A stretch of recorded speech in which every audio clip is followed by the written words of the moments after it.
Mesdames et messieurs, bonjour et bienvenue au débat de Nana FM. Toutes nos excuses pour ce petit retard. Alors, le gouvernement togolais et la délégation de l'Union européenne ont annoncé mercredi la reconnaissance du certificat de vaccination numérique du Togo dans les 27 pays de l'Union européenne. La mesure est effective à compter de ce jeudi. Le Togo devient donc le premier pays d'Afrique subsaharienne dont le certificat de vaccination COVID-19 numérique est reconnu dans les 27 pays de l'UE. Concrètement, les voyageurs togolais totalement vaccinés et disposant du nouveau certificat pourront désormais accéder aux lieux soumis à la présentation du certificat de vaccination COVID-19 dans l'espace européen. De même, les voyageurs munis d'un certificat de vaccination européen pourront le présenter au Togo dans les lieux où ce certificat sera exigé. Pendant ce temps, la campagne de vaccination se poursuit dans le pays. Alors, pour faire la situation, nous recevons Dr Emefa Sabli, médecin-chef de la commune Agonivé 4. Docteur, bonjour. Bonjour Robert. Merci d'être là. Merci à vous aussi et merci à tout un chacun pour les efforts consentis. Je saisis l'occasion pour saluer tous les auditeurs et auditrices de Nana FM. Alors, ces auditeurs peuvent participer au débat via la page Facebook de Nana FM ou par téléphone sur le 91 09 71 71 ou le 96 61 58 58 avec Stan Teko à la mise en onde. Je suis Norbert Djourati. À ce jour, le Togo compte juste 243 décès liés à la maladie au coronavirus. C'est déjà beaucoup. 5 nouvelles contaminations ont été enregistrées ces dernières 24 heures dans la préfecture d'Agoé et Golfe. Pendant ce temps, 12 nouvelles personnes ont été déclarées guéries de la maladie à coronavirus et les cas actifs sont de 102 seulement sur toute l'étendue du territoire. Et quand on fait un retour dans le passé où pendant plusieurs semaines, on était à 1000, 2000, 3000 cas, docteur, est-ce qu'on peut dire aujourd'hui que le Togolais a compris l'importance du respect des mesures barrières? Oui, effectivement, beaucoup ont fait des efforts avec la sensibilisation que tout un chacun a fait. Aussi bien les hommes de médias que les autorités communautaires, les leaders d'opinion et personnels de santé. Chacun a fait un effort et la population a effectivement compris, ils ont adhéré et ils ont compris que c'est pour le bien de nous tous, le respect des mesures barrières et puis la vaccination aussi. C'est ce qui nous a conduit à observer cette baisse-là des cas de contamination observés depuis quelques semaines déjà. Mais quand même, il faut se méfier parce que ça peut repartir. Oui, tout à fait. Parce que quand nous observons ce qui se passe ailleurs, c'est qu'il y a de nouvelles flambées. Et si nous ne prenons pas des dispositions, si nous ne continuons pas à être vigilants en respectant les mesures barrières, en nous faisant vacciner, ne soyons pas surpris de pouvoir nous retrouver dans une situation où on risque encore d'avoir plus de cas de confirmation. Ce que nous ne souhaitons pas, surtout les périodes de fête qui s'approchent, vraiment nous devons être sur nos qui-vive pour pouvoir continuer par respecter les mesures barrières, aider les autres à comprendre, ceux qui hésitent encore à comprendre. Nous devons chacun dans son coin leur expliquer pour qu'ils puissent adhérer à la marche et ensemble nous allons continuer la lutte. Aujourd'hui nous sommes à un mois jour pour jour de la fête de Noël. Est-ce que des mesures sont prises pour que ces cas de flambée dont vous parlez, pour qu'on ne puisse pas les connaître en cette période de fin d'année? Alors, pour le moment, concernant la période de fête, nous n'avons pas encore pris des mesures particulières, mais les mesures qui étaient déjà en vigueur dans le cadre de la lutte sont toujours d'actualité en ce qui concerne les restrictions au niveau de certains lieux, et les rassemblements qui sont limités à 15 personnes et l'observation des mesures barrières au niveau de nos lieux publics et de la vaccination. Donc, ce ne sont que ces mesures qui continuent pas à être réitérées en ce moment. Et maintenant, tout dépendra de l'évolution de la situation des contaminations et autres. À l'approche de la fête, on saura s'il faut prendre d'autres dispositions supplémentaires. Alors, quand on parle de la commune, médecin-chef de la commune Agonivé 4, d'abord Agonivé 4, c'est où, quelle est la situation géographique et puis quels sont les centres que vous avez sous votre responsabilité? Alors, la commune Agonivé 4 correspond au canton de Toblécopé. Donc, après l'échangeur ou bien le contournement d'Agonivé, commence donc la commune Agonivé 4. la frontière au nord avec la commune Agonivé 6, qui est à Déticopé. Nous avons frontière avec la commune Agonivé 2, la commune de Legacito, et aussi la commune Agonivé 1, avec, représentée par le CMS Togolcopé. Nous avons le CMS Agonivé, c'est la limite proche de la commune Agonivé 1. Donc nous sommes, c'est une commune traversée par la nationale numéro 1. Voilà. Donc après le contournement, c'est le début de la commune Agonivé 4. Alors, est-ce qu'il y a des centres qui sont sous votre responsabilité? Oui, en termes de centre public, le centre public maire, c'est le CMS Togolcopé. Nous avons un centre en naissance, si je peux le dire ainsi, l'USP Nivé-Méglé. C'est un centre communautaire qui a été confié récemment. Donc, nous sommes dans les démarches pour que ce centre puisse devenir officiellement un centre public. Donc, nous pouvons dire que nous avons 2 centres publics et nous avons plusieurs centres privés aussi. Alors, ce qui veut dire que le jour où l'hôpital Saint-Pérégrin sera opérationnel, ça sera sous votre responsabilité? Oui, je crois, oui. C'est dans la commune Agonivé 4. Voilà. Alors, aujourd'hui, on parle beaucoup plus de la reconnaissance du pass vaccinal des Togolais par les 27 pays de l'Union européenne. Ça doit être un sujet de soulagement. Oui, tout à fait. Ça montre quand même le sérieux, la détermination de notre État avec l'implication de tous les acteurs possibles. Le travail qui est fait est à saluer, c'est louable. Donc, en tout cas, c'est une grande joie parce que entre-temps, c'était une polémique, ça posait un peu de difficultés pour les voyageurs parce qu'il fallait convertir le pass et ça posait de difficultés pour plusieurs personnes. Maintenant, dans cette circonstance, je crois que ça deviendra plus facile pour nos concitoyens qui vont vouloir se déplacer dans l'espace de l'Union européenne. Donc, c'est un soulagement, une joie et que ça démontre vraiment de la volonté de nos premiers responsables, de la volonté de tous les acteurs et du sérieux qui se trouve dans le travail que nous menons jusqu'à présent. Alors, dans tout ça, il y a certaines personnes qui n'arrivent toujours pas à télécharger leur passe vaccinale. Hier même, il y a un auditeur qui m'a appelé qu'il n'a pas encore pu télécharger son passe vaccinal. Malheureusement, pour lui, le jour où il a été pour se faire vacciner, on ne sait pas comment ça s'est fait, mais il n'a pas été enregistré. Oh là là. Bon, il faut dire que c'est vrai qu'entre-temps, il y avait beaucoup d'affluence. Donc, pour pouvoir satisfaire ceux qui venaient, nous étions dans l'obligation de prendre les renseignements nécessaires avec l'enregistrement physique. Et après, les enregistrements électroniques s'asseyaient pour pouvoir achever. Donc, il peut arriver, mais jusqu'à présent, je pense que la plupart des centres ont déjà rattrapé cet écart-là pour pouvoir enregistrer toutes les personnes qui ont reçu. C'est vrai qu'il a appelé le centre où il a été vacciné. Oui. Donc, il a reçu quand même un message qui lui confirme qu'il a été vacciné, ce qui veut dire qu'il a été enregistré. Okay. Malheureusement, il n'arrive toujours pas. Alors, dans ce cas, il faut faire quoi? Alors, en ce qui concerne le pass, soit c'est 2 moyens, soit on va avec étoile 844 dièse, soit on va avec le site gouvernement qui est vaccin-covid-19.gouv.tg. Par les 2 moyens, on arrivera sur une page où il y a plusieurs items. Donc nous allons choisir, la personne choisit télécharger le pass vaccinal. Quand on clique sur l'onglet télécharger pass vaccinal, ça nous ouvre une page. Donc, sur cette page, il y a 2 numéros nécessaires. Le premier numéro, c'est le code d'enrôlement. Et ce code d'enrôlement commence par TG-2021, etc. Donc, quand la personne entre ce code d'enrôlement, après, il y a le numéro de la carte utilisée pour l'enrôlement. Parce qu'il y en a, par exemple, ils avaient utilisé soit la carte d'électeur, et au moment de téléchargement, ils viennent utiliser la carte d'identité. Ou bien ils ont utilisé le passeport et la carte d'identité. Maintenant, ils viennent mettre le numéro du passeport. Non, il faudra qu'au niveau de cet onglet-là, utiliser le numéro de la pièce d'identité qui a été utilisée lors de l'enrôlement. Ce point-là est capital.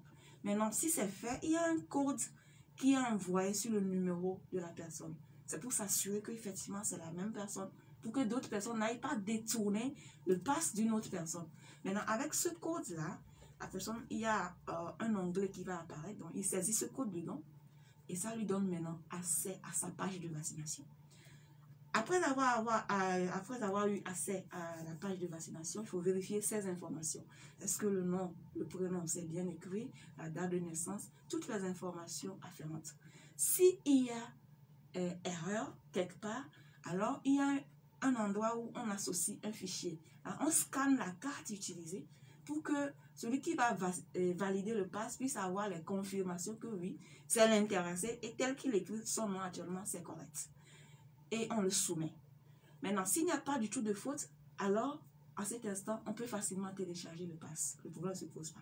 Mais s'il y a eu remarque d'erreur ou de manquement quelque part concernant les informations, alors la personne saisit ce qu'il souhaiterait comme correction et il soumet. Quand il soumet, le message va à la formation sanitaire qui a assuré sa vaccination. Donc, au niveau de ces formations sanitaires, nous avons des personnes ressources, dont les médecins-chefs comme nous. Nous recevons un message disant qu'il y a eu soumission d'avis de validation d'un tel numéro. Maintenant, nous avons des codes qui nous permettent d'aller sur la plateforme. Une fois sur la plateforme, nous vérifions si les informations sont correctes, alors nous donnons notre avis. Si c'est correct, là, on met valider. Si nous mettons valider, il faut que le district aussi valide parce que c'est assez sérieux ce que nous faisons. Donc, il faut quand même beaucoup d'attention et d'œil dedans pour qu'on s'en sorte. Donc, le district aussi doit valider. Après validation du district, maintenant, la personne aura son message pour qu'il puisse maintenant télécharger son pass. Donc, tant que les deux niveaux n'ont pas eu à valider, c'est que la personne, tant qu'il essayera, on lui dira c'est en cours, voilà. Et donc, il faut vraiment, il y en a des fois, ils nous envoient dans la précipitation la réclamation à la partie du nom, ils mettent l'email, ou bien à la partie de nous envoyer le scan de la carte d'identité, on nous envoie la photo de la personne. En envoyant la personne, on ne peut pas savoir quel est son nom et l'âge et l'année, est-ce que c'est correct ou pas. Donc, dans de telles circonstances, nous sommes obligés de mettre non valide. Donc, quand nous mettons non valide, nous mettons un commentaire dans un onglet pour dire pourquoi nous avons jugé cette réclamation non valide. Donc, ainsi, la personne doit retourner encore pour pouvoir vérifier et nous mettre les informations correctes pour que le processus puisse continuer. Donc, dans ce cas, la personne se rend directement dans le centre où il s'est fait vacciner et comme ça, le problème est réglé. Il peut se rendre dans le centre vacciné. Il peut se rendre. Tout comme il peut resoumettre correctement les choses pour que nous, on puisse agir. Il peut se rendre. Si la personne chargée de valider est disponible, il va l'aider sur le champ. Mais au cas où la personne n'est pas disponible, nous prenons la requête de la personne avec son numéro de réclamation. Alors, après, on essaie de faire la validation. Alors, les auditeurs ont la possibilité dans 2 minutes de nous appeler sur le 91 09 71 71 ou le 96 61 58 58. Alors, docteur, le gouvernement prévoit d'ici le mois de décembre vacciner au moins 2 millions de personnes et dans ce cadre, des centres de vaccination sont installés dans les grandes villes et des équipes mobiles vont devant des populations rurales isolées. Alors, est-ce que cette campagne a déjà démarré? Tout à fait. Le lundi 22 novembre, nous avons démarré sur toute l'étendue du territoire la campagne accélérée de vaccination contre Covid. Donc, nous avons multiplié les sites de vaccination pour pouvoir rapprocher les sites de la population. Donc, nous avons effectivement démarré dans de bonnes conditions la campagne accélérée. Et quelle est la situation à ce jour? Combien de personnes vous avez déjà vaccinées depuis lundi jusqu'à aujourd'hui? Alors, si je prends toute l'étendue du territoire, le lundi, nous avons eu à vacciner 24 174 personnes. Le mardi 23 novembre, nous avons eu à vacciner 37 930 personnes. Et hier, 24 novembre, nous avions eu à vacciner 39 415 personnes. Donc, le chiffre est croissant. Ce qui veut dire que d'ici le 15 novembre, on peut atteindre l'immunité collective? Alors, les 2 millions de personnes envisagées ou souhaitées est un objectif à mi-chemin parce que ça ne nous permet pas encore d'atteindre l'immunité collective parce qu'actuellement, nous sommes autour de 25% de la cible prévue pour la vaccination. Mais nous avons quand même déjà dépassé 1 500 000 personnes vaccinées. Alors, nous osons croire qu'avec la campagne accélérée, nous puissions arriver à atteindre cet objectif-là de vacciner 2 millions de personnes d'ici décembre. 91 09 71 71 ou le 96 61 58 58. C'est par ces 2 numéros que les auditeurs peuvent nous joindre et poser leurs questions. Nous avons un premier auditeur en ligne. Nana FM, allô? Oui, allô. Pélé, bonjour. Bonjour. Oui, allez-y. Bonjour. Bonjour, M. Pélé. Merci. Je pense que le gouvernement ou bien le comité de gestion de Covid arrive à nous joindre à tout ce que nous sommes en train de dire depuis pour passer dans les quartiers, sensibiliser et pour vacciner les gens. Parce que ça a été suivi une habitude pour ça. La vaccination passe à des maisons pour vacciner les gens. C'est une habitude. Le Togolais a une habitude que quand il est, vous ne pouvez pas le changer. Ouais. Maintenant, si vous allez commencer par là maintenant, ça peut aller. Maintenant, de l'autre côté, la vaccination, je pense que le comité de gestion, ce sont ceux qui dirigent le pays aujourd'hui. Le comité qui dirige le pays. Parce que quand vous donnez une feuille d'opposition, le gouvernement, il agit, il est effectif. Mais avec toutes ces choses-là, moi je voulais dire il faut voir le stade en Europe. Comment c'est plein. Mais quand on demande, on a dit les gens là, ils se sont vaccinés. Pour voir aujourd'hui les gens qui se sont vaccinés, ouvrez les stades. C'est très simple. Ouvrez les stades, les gens vont aller. Merci. Merci à vous aussi, Monsieur Pelé. 91 09 71 71. Nous avons 91 09 71 71 ou le 96 61 58 58. Alors, docteur, nous avons un autre auditeur. En FM, allô? Allô? Bonjour. Bonjour, c'est Armand. Armand, oui. Bonjour, Norbert. Bonjour. Bonjour à l'invité. Bonjour, monsieur Armand. Aujourd'hui, oui, vraiment, il faut qu'on puisse jeter les fleurs à tous ceux qui sont dans cette riposte contre cette maladie qui nous décime. Aussi, à l'approche des fêtes de fin d'année, et surtout concernant l'harmattan aussi qui s'annonce, nous savons bien que on risque déjà que de l'autre côté de l'océan, il y a les flambées qui reprennent encore. Oui. Il va falloir que, puisque actuellement c'est la cible que les gens, les marchés, je voulais parler des marchés, qu'est-ce qu'il faut faire dans cette campagne accélérée concernant les marchés? Merci. Merci Armand. 91 09 71 71 ou le 96 61 58 58. Alors, les auditeurs ont toujours la possibilité de nous appeler.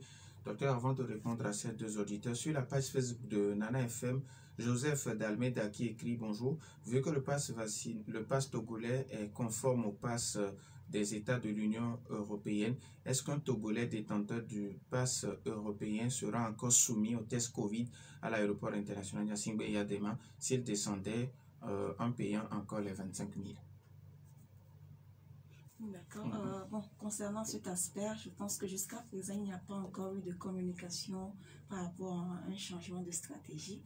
Donc, jusqu'à la preuve du contraire, je considère que nous pouvons continuer le test. Mais non, si après réflexion, il va y avoir un changement, le comité de riposte nous tiendra informés. Nous avons un autre auditeur. En FM, allô? Bonjour, mon directeur. Papa Sibiti, bonjour. Bonjour, mon docteur. Bonjour, Papa Sibiti. Et Dieu vous bénisse. Amen. Avant de commencer, je voudrais adresser mes félicitations et remerciements à la radio Nana FM, à son DG et à Fognon, à mon maître Bruno qui m'ont reçu hier et à tous les Togolais qui m'ont écouté. Je les remercie. Si j'ai offensé certains, qu'ils veuillent m'en excuser. La radio, que Dieu fasse prospérer cette radio et cette chose. Maintenant, je dis la carte, ce que vous venez de développer. Le pass vaccinal. Le président de la République, le gouvernement, les docteurs que vous êtes les journalistes ou bien les radios, vous avez fait votre travail. C'est difficile de le faire. Il faut vous remercier parce que si on nous avait laissé à notre petit sort devant cette maladie mortelle, qu'allons-nous faire pour pouvoir survivre? Hein? Certains Togolais ne veulent pas dire leur cause.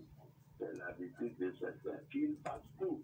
Deuxièmement, ce que moi je vous demande, mon docteur, il faudrait faciliter faire partout bien comment vous l'appelez, vaccinal, vaccinaux, pour que les gens n'aient pas de difficultés en sortant.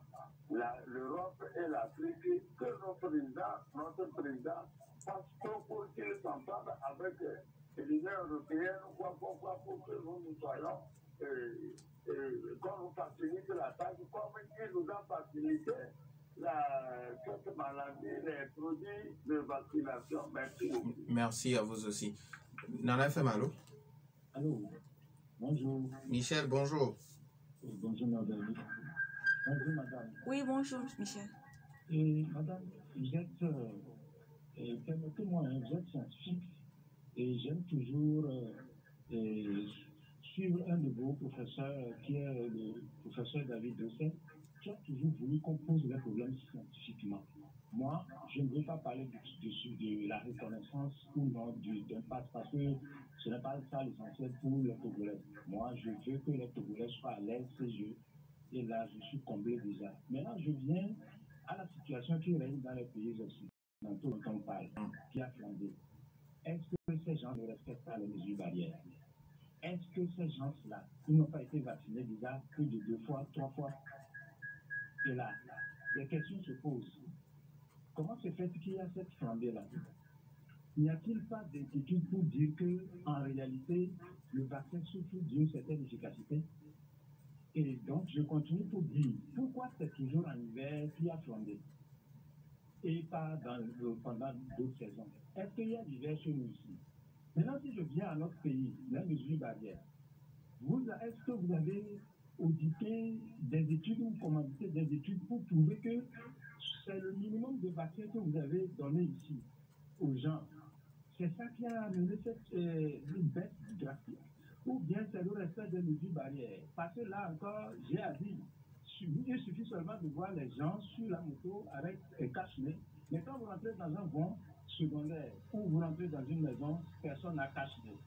Alors, bref, moi je veux dire par là que pour atteindre notre immunité dont vous parlez, ça serait un leurre. Parce que si aujourd'hui la situation est comme ça, moi je pense que à voir notre manière de vivre, nous, tous les Togolais, nous avons déjà chopé ce virus plus de 2 fois. Merci. Donc, ça va entraîner une immunité acquise. Commanditez-nous des études et dites-nous clairement ce qui se passe parce qu'il n'y a pas de cohérence scientifique. Merci à vous aussi, Michel. On prend le dernier auditeur. Nana FM, allô? Bonjour. Madame Essie, bonjour. Bonjour. Vous parlez du pass vaccinal encore ce matin, je pense, hein? Oui. C'est ça? Oui. Le pass vaccinal qui est désormais reconnu par les 27 pays de l'Union européenne. 27 pays de l'Union européenne. On vient encore nous parler de Covid, si je comprends bien. Enfin, on va laisser cette histoire et faire travailler ce pays quand. Ce pays ne travaille pas déjà beaucoup et maintenant on l'a bloqué durant 2 ans. Qu'on arrête ça, quoi. Et les autres pays n'en ont que foutre de cette histoire de Covid. Le Togo a même reçu le premier prix. Moi, je ne suis pas d'accord qu'on bloque le pays pour une grippe mutante. Et on a du soleil. Personne ne vient sur les médias nous parler de remèdes qui pilulent. Il y a la vitrine ici, il y a les remèdes de crème, il y a tout ce qu'on veut. On a du soleil qui crame les virus en ce moment. Et puis, mais si ça a repris, si le Covid a repris, c'est parce qu'il y a l'armatan. Tout le monde sera enrhumé en ce moment. Il n'y a qu'à faire attention, c'est tout. Et moi, je voudrais que ceux qui passent pour nous forcer à nous vacciner, nous signent papier. pour pouvoir les poursuivre après. Donc il y a un peu ça. Il faut qu'il signe papier, un document pour les poursuivre. Yes. Voilà. Merci beaucoup, Madame ici. Alors, docteur, vous avez suivi les auditeurs, Monsieur Pellier, qui demande d'ouvrir les stades et les subordonner aux tests ou aux vaccins. C'est-à-dire, ceux qui sont vaccinés peuvent vaquer librement à leurs occupations. Oui, je pense que nous allons en arriver là, hein, parce que les démarches sont progressives et petit à petit, les dispositions sont prises. Donc, je pense que nous aurons à arriver à cette étape-là. Et je pense qu'il parlait aussi de la vaccination porte à porte, que nous avions l'habitude de faire. Pour le moment, nous n'avons pas opté pour la vaccination porte à porte parce que nous préférons pour l'instant la stratégie choisie de rapprocher les lieux de la population tout en mettant un accent sur la sensibilisation. Actuellement, il y a aussi la sensibilisation porte à porte qui se fait avec les relais communautaires, les agents de santé communautaires pour pouvoir rappeler aux uns et aux autres l'importance de la vaccination. Donc, pour l'instant, nous n'avons pas opté pour la vaccination porte à porte, mais je crois que tel qu'il a proposé, c'est une piste de réflexion. Michel, Armand et Madame ici qui pensent que c'est quand il y a l'harmattan qui a flambé parce qu'il y a la grippe saisonnière qui vient se greffer sur la maladie à coronavirus. Alors, quelque part, je ne dirais pas qu'ils ont tort parce que nous avons plusieurs cas asymptomatiques. Donc, je suis d'accord que s'il arrivait que le terrain soit plus fragile et que peut-être l'harmattan, à cause de la poussière et autres, le terrain est fragile et que Covid venait se greffer, c'est clair que la personne puisse manifester plus de symptômes que s'il n'y avait aucun facteur favorisant. Donc, si les symptômes sont plus prononcés, alors on aura plus de cas suspects et donc plus de prélèvements et plus de probabilité d'avoir des cas confirmés. Mais nous ne pouvons pas totalement lier tout aussi à l'harmattan. Il y a d'autres facteurs qui doivent aussi entrer en jeu. D'où nous avons l'importance de continuer par respecter quand même les mesures barrières en prenant les dispositions nécessaires. Armand qui demande que faire en cette période d'harmattan. Alors, je pense que le masque, déjà, c'est un grand atout, hein, parce que en période d'harmattan, c'est la poussière qui se trouve dans la nature, dans l'air. Donc, quand nous mettons le masque, ça réduit au maximum les particules de poussière que nous pouvons inhaler et qui vont déclencher des réactions inflammatoires pour entraîner des rhinites et autres. En dehors de ça, s'il y en a qui sont sensibles au froid, alors autant se protéger avec des pullovers, des tenues adaptées, pouvoir ne pas être touché par le froid. Mais pour les personnes non sensibles, je pense qu'ils peuvent vaquer sans souci à leurs occupations sans grande mesure. Alors, docteur, dans tout ce qui se dit, encore des fanatiques qui ne croient pas encore à l'existence de la maladie. Vous savez, vous pouvez prendre une pomme à la main. Tout le monde voit que c'est une pomme, mais quelqu'un pourra dire non, ça, c'est pas une pomme. En fait, c'est pour dire quoi? Quelles que soient les communications que nous aurons à faire, il va toujours avoir des personnes qui ne vont pas croire. Même dans nos familles. Vous pouvez mener un petit débat, une petite réflexion de famille pour prendre des dispositions. Au grand jamais, on peut avoir 100% de personnes qui vont comprendre de la même manière. Donc, tout ce que nous pouvons faire, c'est de continuer la sensibilisation, de continuer par nous expliquer les choses. Il vaut mieux prendre des dispositions à l'essai que de les prendre à défaut et être là à subir les conséquences. Papa Sibiti qui demande au gouvernement et à vous aussi qui sont les responsables des centres de santé de faciliter beaucoup plus le téléchargement, qu'on n'ait pas de soucis à télécharger nos passes vaccinaux. Je pense que acteurs que nous sommes, nous faisons l'effort pour pouvoir quand même rattraper. En tout temps, tel qu'il y avait eu plusieurs personnes à la fois, ça fait que il faut prendre le temps en fait d'analyser pour ne pas faire télécharger quelque chose qui est mauvais ou bien erroné, qui va ramener la personne en arrière. Si on télécharge un truc qui ne correspond pas au pied d'identité de la personne, vous êtes d'accord avec moi que ce serait inutile. Donc c'est aussi pour la fiabilité qu'il y a toutes ces procédures. Quand on va le rendre trop léger aussi, il y a ce risque-là de fraude. Donc il faudrait vraiment, c'est une grande responsabilité pour nous qui validons. Si une fraude est constater, quand on vient dans la commune d'Agogne-Bécat, on sait à qui on a affaire en fait.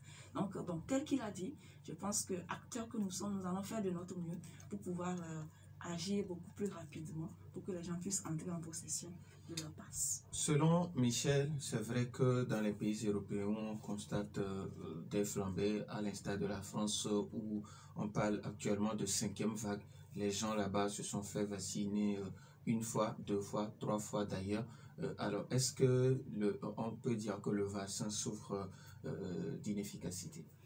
Alors, la question qu'il faudrait se poser, est-ce que s'il n'y avait pas tout ceci, ce qu'on observe comme flambée, la portée que ça a, est-ce que ce serait la même portée? Il faut qu'on se pose cette question. La preuve telle que les gens tombaient, comme les cas de décès qu'on observait au début de la pandémie, il n'y a plus ça nulle part dans un pays. Donc ça veut dire que la vaccination a joué un rôle, les mesures barrières ont joué un rôle. Si les mesures n'avaient pas du tout atténué, je suis sûre qu'à l'instant T, la grande partie de la population aurait déjà été dissémée par cette flambée ou bien voilà, ces cas de Covid-là. Et nous allons observer aussi que de jour en jour, les cas graves sont moins. Comment est-ce que les hôpitaux européens étaient pleins entre-temps? Mais actuellement, c'est vrai qu'il y a des flambées, mais ce n'est plus cette portée-là. Donc, il faudrait que nous puissions voir de façon globale. La gestion d'une épidémie ou d'une pandémie, elle ne peut pas finir en une journée. Il y a toujours des cas de recrudescence. Juste les mesures peuvent nous aider à pouvoir les atténuer pour que les portées que ça doit avoir, ça puisse être moindre. Donc, c'est l'objectif au fait. Et il demande aussi, est-ce qu'il y a une étude en cours dans notre pays pour comprendre vraiment les raisons qui sont derrière cette baisse que nous constatons actuellement? Alors, étude, je dirais, entre-temps, nous avions eu à faire des prélèvements sanguins pour rechercher la présence des anticorps chez les personnes vaccinées. Et ça a quand même révélé que beaucoup de personnes vaccinées avaient pu donner les réactions nécessaires. Alors, en toute étude, des études prennent toujours le temps. Et avant de faire des études, c'est qu'il y a des hypothèses. Si un patient vient devant toi avec des manifestations, si tu ne poses pas des hypothèses diagnostiques et que tu attends que ce soit le bilan totalement fait qui vienne confirmer, tu viendras faire médecin après la mort. C'est vrai, je suis d'accord que nous devons nous baser sur des études scientifiques, mais nous n'avons pas croisé les bras pour attendre d'avoir des études exhaustives avant de prendre des décisions. L'analyse clinique ou bien l'analyse situationnelle nous permet quand même de déjà observer qu'avec tel moyen, ça nous permet d'atténuer tel. En attendant de pouvoir faire des études plus approfondies. Les mesures barrières, la vaccination, ça a beaucoup aidé par le monde entier. Madame ici qui demande à ce qu'on délivre aux Togolais un document qui prouve qu'ils se sont fait vacciner et au cas où il y a un certain nombre de problèmes, qu'on puisse attaquer en justice le gouvernement togolais. Bon, je pense qu'elle demandait à ce qu'on puisse signer les personnes qui forcent la vaccination, qu'on puisse signer un papier pour eux et pour qu'ils puissent poursuivre aux besoins. Jusqu'à présent, je ne pense pas qu'on a tenu quelqu'un comme ça pour le forcer. Ce sont des dispositions que nous prenons. Là où s'arrête la liberté de quelqu'un, commence la liberté d'autrui. Nous sommes dans une communauté. Si c'était une maladie où je l'attrape, ça ne concerne que moi, là, on peut encore dire que la personne a choisi de mourir, c'est son choix, il est libre de choisir. Mais tant qu'il s'agit d'une maladie qui se contamine, un innocent à côté qui n'a pas pris les dispositions nécessaires peut se faire contaminer, volontairement ou involontairement. Donc, c'est pour dire que ça revient à l'État de prendre les mesures nécessaires pour que sa population soit protégée. Quand ça va tourner au pire dans des situations d'épidémie, c'est toujours ce même gouvernement-là qui sera critiqué. Donc, essayons de comprendre au fait que c'est pour le bien de tous. On ne vise pas à détruire quelqu'un. Nous avons déjà été vaccinés depuis le mois de mars. En tout cas, jusqu'à présent, je n'ai pas eu de manifestation quelconque qui porterait atteinte à mon pronostic vital. Donc, voilà. 91 09 71 71 ou le 96 61 58 58. On peut recevoir encore un auditeur. Nana FM, allô? Bonjour, Norbert, petit courage. Monsieur Garou, bonjour. Bonjour, madame, bonjour. Bonjour, monsieur Garou. Bon, madame, vous avez vu l'image de la Guadeloupe, métropole de la France, qui sont en train de manifester violemment contre le vaccin. Pourquoi c'est toujours les Noirs, les Africains les actuels bandits là dans qui nous fournissent encore. Pourquoi cette manifestation? Est-ce que c'est normal? Donc, je demande à vous.